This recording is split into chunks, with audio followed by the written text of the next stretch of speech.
Assalamu alaikum, my dear friends. Myself Najmus Saqib Sayyed.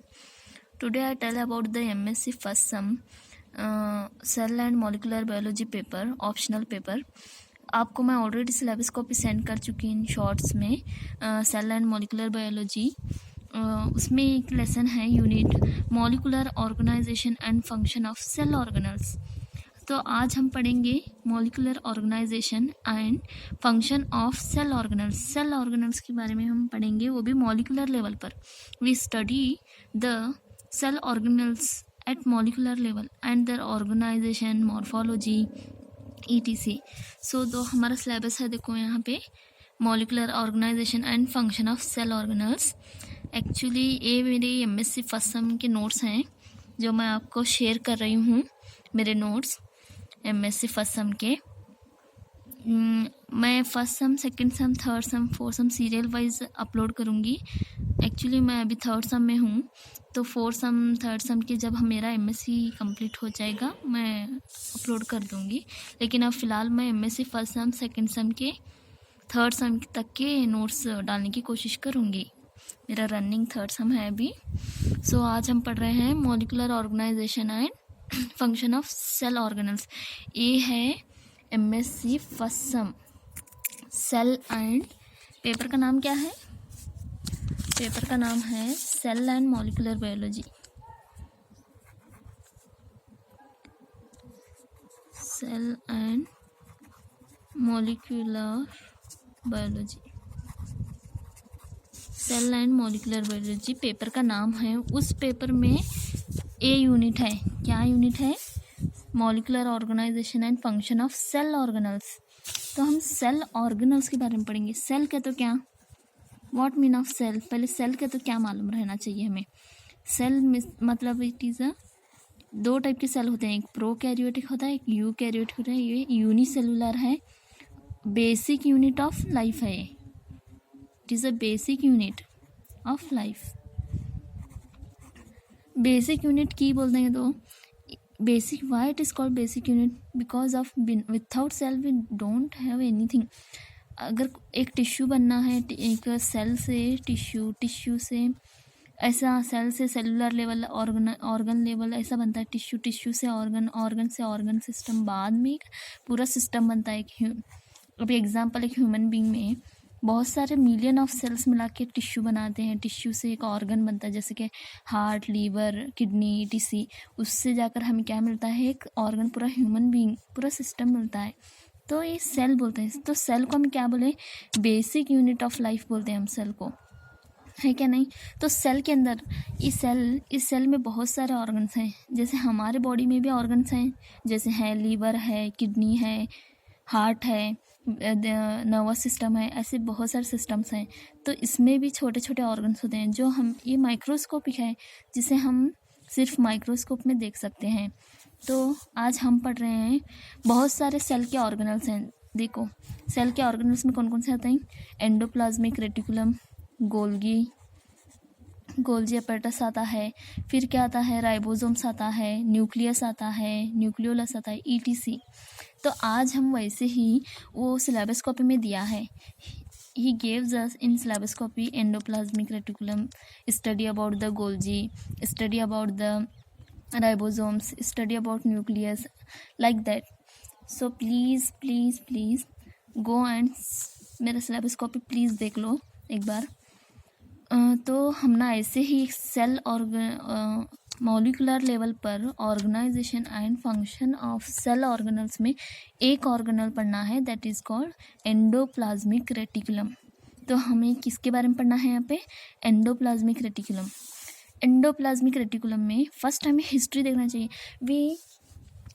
हमें कभी भी लाइफ में कोई भी चीज़ हो उसे सीरियल वाइज पढ़ना चाहिए। लाइक अभी कोई भी चीज़ है तो उसे सीरियल वाइज पढ़ के सीरियल वाइज एंड करना, तभी हमें अच्छे मार्क्स मिलते हैं एग्ज़ाम्स में। अभी एंडोप्लाज्मिक रेटिकुलम मतलब वन लाइन में या सिर्फ एक वन पैराग्राफ में ऐसा नहीं लिखना। इंट्रोडक्शन, उसकी हिस्ट्री से लेकर वो कैसा आया, क्या आया, किसने उसे क्या किया, फाइंड किया, लाइक दैट। बाद में कंक्लूजन, हमें क्या मिला, हमें कुछ क्या आया उसके बारे में नॉलेज है, like that we study. endoplasmic reticulum. History means first who proposed that term and who first saw the in microscope like that study about endoplasmic reticulum. History में it is the first proposed by Potter in 1945. सबसे पहले किसने इसे ये किया था, propose किया था? पॉटर. फर्स्ट पॉटर इन 1945 में Potter was proposed the endoplasmic reticulum. Then we further study the morphology मतलब व्हाट मीन ऑफ मॉर्फोलॉजी मतलब हम उसे उसके एक्सटर्नल फीचर्स, अभी कोई भी चीज़ को हम देखते हैं, अभी एक बटरफ्लाई देखा तो उसका कैसा कलर है, कलरेशन ये वगैरह बोलते हैं, इसे मॉर्फोलॉजी कहते हैं. Morphology feature means external morphology, external features in which morphology. First Potter जब देखा तो उसने मॉर्फोलॉजी इसका लिखा. He told complex, it is a endoplasmic reticulum is a complex network flattened vesicles, tubules and cisternae in form. He told endoplasmic जो reticulum है ये cell के अंदर रहता है, वो क्या है? एंडोप्लाज्मिक रेटिकुलम 3 फॉर्म में होता है बोला उसने. नेटवर्क दिख रहा है तुम्हें, it is a network shape दिख रहा है. नहीं नेटवर्क एक्चुअली ऐसा थिंक करो कि एक सेल है, ये सेल के अंदर एंडोप्लाज्मिक रेटिकुलम है, ये है न्यूक्लियस. उसके बाद में ये जेनेटिक मटेरियल है, जो न्यूक्लियोलस है, जेनेटिक मटेरियल है, ये न्यूक्लियस है. तो ये न्यूक्लियर पोर है, यहाँ से जेनेटिक मटेरियल ट्रांसफ़र होता है. तो सेल के अंदर तो हमें एंडोप्लाज्मिक रेटिकुलम के बारे में पढ़ रहे हैं, तो we know about the endoplasmic reticulum, we study now. So we focus on the endoplasmic reticulum. ऐसे बहुत सारे ऑर्गेनल्स हैं यहाँ पे, but we focus endoplasmic reticulum. In endoplasmic reticulum there is the presence of network, huge network like that. It's a network, flattened network, and it is in 3 form. This endoplasmic reticulum 3 form में होता है, मतलब 3 form में means 3 structures में होता है, 3 shape में होता है, like tubules, vesicles and cisternae. कैसा होता है? ट्यूब्यूल्स होता है, वेसिकल्स होता है, सिस्टर्नी होता है. Then endoplasmic reticulum in 3 form. मैंने बोला ना, tubules, vesicles, cisternae. So tubules means tubular in structure and branches रहता है. ट्यूबुलर इन स्ट्रक्चर है नहीं, लॉन्ग है and branches are present.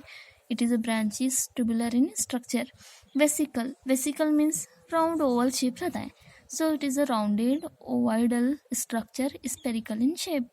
Then cisternae are broad, flat, parallel to each other, और broad parallel रहता है. So इसमें भी they are 2 type of endoplasmic reticulum है. टाइप्स ऑफ एंडोप्लाज्मिक रेटिकुलम में smooth endoplasmic reticulum, rough endoplasmic reticulum.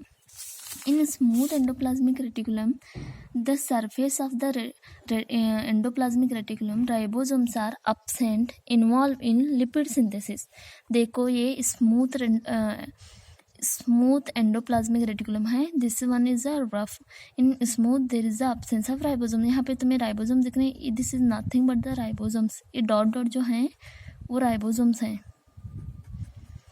तो मेरे ribosomes इस पर दिख रहे हैं क्या? नहीं दिख रहे. तो it is a smooth endoplasmic reticulum. यहाँ पे राइबोसोम्स दिख रहे हैं, this is a rough endoplasmic reticulum. तो हमें कितने हैं? 3 फॉर्म में, मतलब 3 स्ट्रक्चर में दिखता है.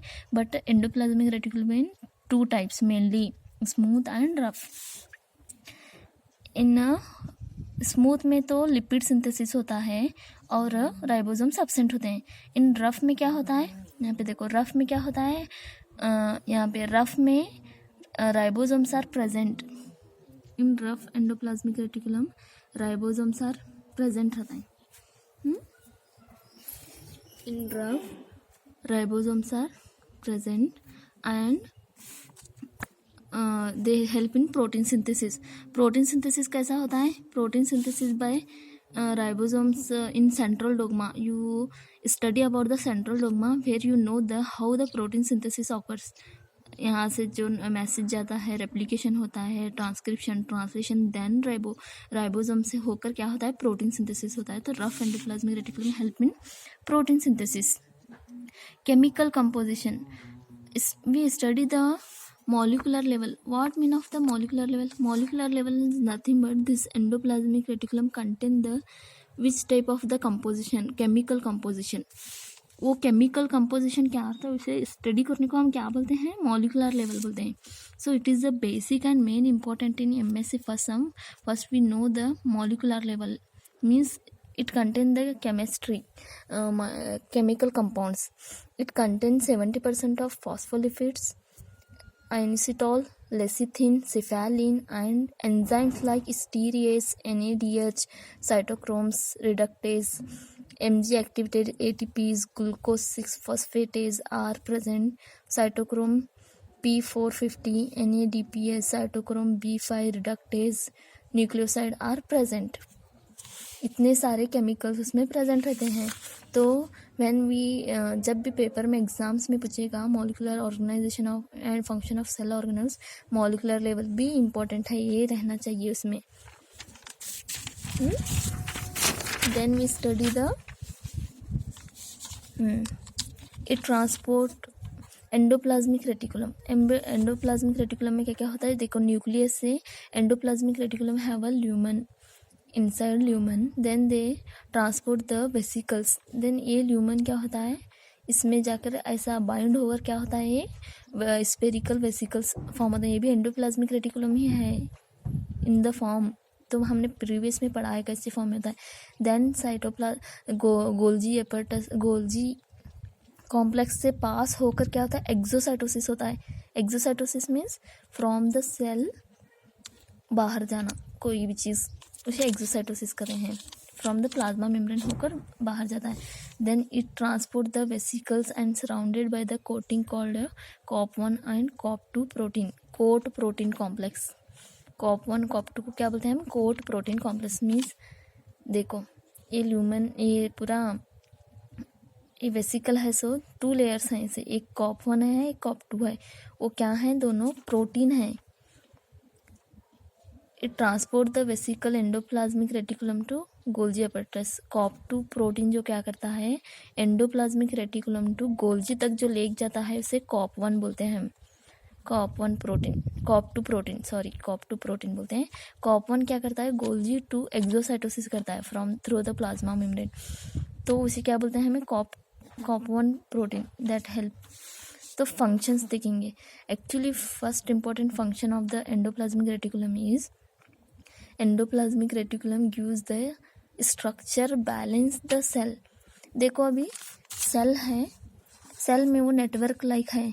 अभी देखो एक ह्यूमन बींग के अंदर स्केलेटन, ह्यूमन बींग के अंदर स्केलेटन नहीं होता तो क्या वो ऐसे दिखता, एक शेप आता उसे, नहीं आता, कैसे तो लगता।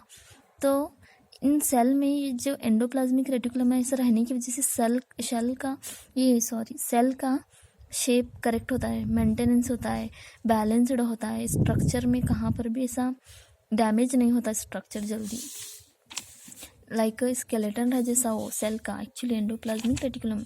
सो mechanical support, it gives the mechanical support and divides the fluid of cell into the compartment, give the mechanical support. मैंने कहा ना, mechanical support means this is nothing but the cell को एक स्ट्रक्चर देना, मैकेनिकल सपोर्ट देना। और जो भी साइटोप्लाज्म सेल में होता है उसे डिवाइड करता है, वो डिवाइड करके एक ही तरफ नहीं होने देता, हर तरफ होता है। Then protein synthesis, the endoplasmic reticulum has the rough endoplasmic reticulum has ribosomes on the surface. Then the ribosomes help in protein synthesis by the central dogma process, मैंने तुम्हें पहले ही बताया। Then intracellular transport. Intracellular transport means endoplasmic reticulum provide the surface for the exchange of material between cytoplasm and lumen. यहाँ पे देखो ये cytoplasm है, surrounding ये ल्यूमन है, ल्यूमन और साइटोप्लाज्म के बीच में एक्सचेंज ऑफ मटेरियल होता है, उसे क्या बोलते हैं हम, intracellular transport. Then membrane flow, transport of ions, molecules, particles through the membrane flow. Membrane flow means nuclear membrane, nuclear membrane का तो न्यूक्लियर पोर रहता है, इसे यहाँ पे देखो न्यूक्लियर मेम्ब्रेन है nuclear pore, this is a nuclear pore. Nuclear pore endoplasmic to nuclear pore से क्या होता है, एंडोप्लाज्मिक रेटिकुलम को आता है. To endoplasmic reticulum, then Golgi complex, then plasma membrane, then outside membrane flow. Transport of ion कैसे होता है, from nucleus through the nuclear pore, through the endoplasmic reticulum, through the Golgi apparatus, through the plasma membrane. Exocytosis of the ions occurs. Then lipid synthesis. Lipids are synthesis in endoplasmic reticulum. in a way कौन सा ये lipid synthesis करता है, मतलब smooth. Endoplasmic reticulum में 2 type हैं, एक smooth है एक रफ है. तो स्मूथ है से लिपिड सिंथेसिस करता है. Detoxification nothing but reduction of toxic material chemicals such as drugs and pollutants. तो मैं समराइज करूँगी, आज मैंने आपको क्या क्या पढ़ाया. Endoplasmic molecular organisation and function of cell organelles में मैं आपको एक ऑर्गन के बारे में पढ़ाई सेल के, वो है एंडोप्लाज्मिक रेटिकुलम. एंडोप्लाज्मिक रेटिकुलम में मैंने आपको हिस्ट्री पढ़ाया, nothing but Potter is who proposed the endoplasmic reticulum. Then morphology means there is a endoplasmic reticulum is 2 form, one is a smooth, one is a rough. Then they are endoplasmic reticulum in 3 structures: tubular, vesicle, cistern. Tubular means tubule shape, vesicles means round spherical shape, cistern means flattened and parallel to each other. Then chemical composition of the endoplasmic reticulum. We study chemical composition means we have so many compounds, chemicals like phospholipids, inositol, lecithin, cephalin, enzymes like stearase, NADH, cytochromes, etc. Then we study how the transport of the ions from the nucleus to nuclear pore, from the endoplasmic reticulum to Golgi. Then COP1 and COP2 proteins are held during the transport. Then it is passes from the plasma membrane. This and then conclusion. इतना लिखने के बाद आपको पूरे marks इंशाल्लाह near 6 marks का question होता है ये. Each question in MSc 6 marks, A and B होता है, तो 6 प्लस इक्वल टू 12 मार्क्स होता है. 6 मार्क्स का क्वेश्चन अलग होता है, A 6 मार्क्स का क्वेश्चन अलग होता है. तो ये 6 मार्क्स के लिए पूछते हैं. मैं फर्स्ट सेम में थी तो ये आया था एग्ज़ाम में, तो ये 6 मार्क्स का क्वेश्चन होता है. तो 6 मार्क्स के लिए इतना लिखना काफ़ी है. और फंक्शन, देन लास्टली कंक्लूजन, इतना लिखे तो होप आपको मेरा ये जो मैंने आपको आज एक्सप्लेन किया वो समझ में आया होगा. थोड़ा तो समझ में होगा. If you get any minute amount of the knowledge, please like, share and subscribe my channel. Thank you. Allah Hafiz.